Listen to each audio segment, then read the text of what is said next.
بسم اللہ الرحمن الرحیم۔ سامعین محترم، ہم سب کے ذہنوں میں یہ خیال ضرور آتا ہوگا کہ دنیا میں سب سے پہلے بنائی جانے والی مسجد کون سی تھی۔ اس کا جواب سنن ابن ماجہ کی حدیث نمبر 753 کے اندر ہمیں ملتا ہے۔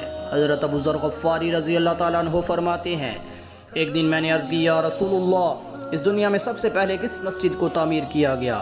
تو آپ صلی اللہ علیہ وآلہ وسلم نے جواب دیا، سب سے پہلے مسجد الحرام کو تعمیر کیا گیا۔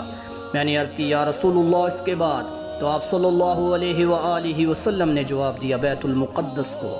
میں نے عرض کی، یا رسول اللہ، ان دونوں کی مدت تعمیر میں کتنا فاصلہ تھا؟ تو آپ صلی اللہ علیہ وآلہ وسلم نے فرمایا، 40 برس۔ اس کے بعد ساری زمین کو تمہارے لیے نماز کی جگہ بنا دیا گیا، جہاں نماز کا وقت ہو جائے وہیں پر ادا کر لیا کرو۔ سامعین محترم، اب سوال پیدا ہوتا ہے کہ ان مساجد کو کس نبی نے تعمیر کیا؟ تو اس کے اندر بعض روایات ملتی ہیں۔ ایک روایت کے مطابق حضرت آدم علیہ السلام نے ان دونوں مساجد کو تعمیر کیا، اور ایک روایت کے اندر ملتا ہے کہ حضرت ابراہیم علیہ السلام نے مسجد الحرام کو تعمیر کیا، اور حضرت سلیمان علیہ السلام نے بیت المقدس کو تعمیر کیا۔ واللہ تعالی عالم۔